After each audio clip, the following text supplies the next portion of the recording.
We are at the top of a list no one wants to lead.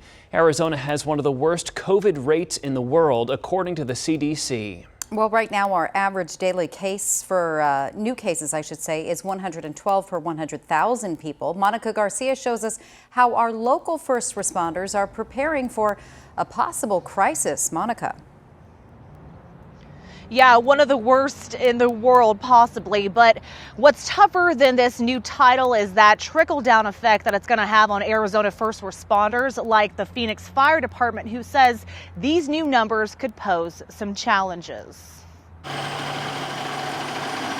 New year, new coronavirus records, from case highs to hospitalizations in Arizona. When you look at Los Angeles, it's scary. Captain Rob McDade with Phoenix Fire says what's happening in the greater Los Angeles area is a scenario they don't want happening here. It's almost a blueprint for the rest of us. Is this on the horizon? This week, Arizona reaching a grim milestone as the CDC puts the state at the top for fastest growing number of new cases in the U.S. But Captain McDade says the back-to-back timing of Christmas and New Year's Eve has yet to become an issue across the valley. I can tell you here in the city of Phoenix, 100% service delivery. If you call an ambulance, you're going to get an ambulance. And if you need to go to the hospital, we're going to take you to the hospital.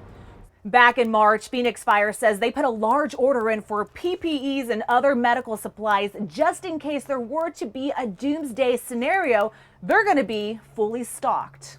Over the past 24 hours, the fire department has responded to 54 calls for service related to COVID patients. Especially in the west side of town near Maryville, where you have generational families living in one home. Half of those people had severe enough symptoms where they were taken to the hospital. We don't know if we'll ever reach that critical point, but I can tell you right now, we've played out doomsday for our staffing, for our service delivery.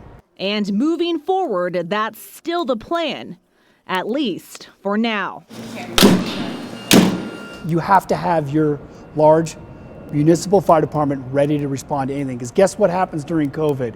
House fires still happen. Bad car accidents still happen.